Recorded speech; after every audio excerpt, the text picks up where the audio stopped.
Évoquons à présent cette nouvelle grève des malades d'hémodialyse à Yaoundé. Ils ont bloqué hier l'entrée de l'hôpital général de Yaoundé pour dénoncer une énième rupture des stocks de kits de dialyse. Le reportage de Joël Essengue à Cyril. Revoici les malades d'hémodialyse dans la rue à Yaoundé. Ils ont bloqué l'entrée de l'hôpital général pour exprimer leur ras-le-bol.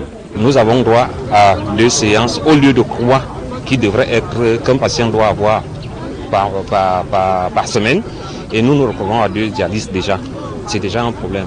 Et maintenant, même ces 2 dialyses-là, on n'arrive pas à les faire. Et là, nous sommes dans une rupture totale. Il y a les patients qui ont dialysé la dernière fois samedi. Ça fait pratiquement 1 semaine. Donc vraiment, et ce n'est pas une fois. Nous en avons un peu marre. C'est le ras-le-bol qui amène les patients à ce niveau.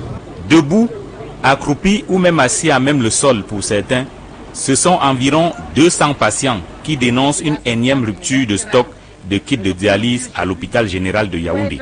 Là, on nous a parlé d'une certaine quantité qui est là. Ben, moi, je suis allé voir, ce n'est que 16, ça ne fait même pas un tour de dialyse. Quand il faut sur 25, nous avons 25 machines, il faut 25 kits.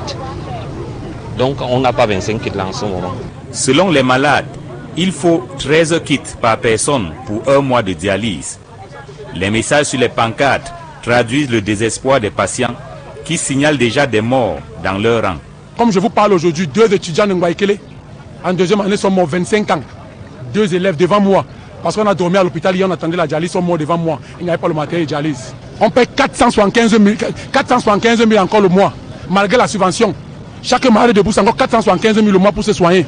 Malgré la descente sur le terrain du sous-préfet de Yaoundé 5e, les malades d'hémodialyse de l'hôpital général de Yaoundé restent déterminés à poursuivre leur manifestation.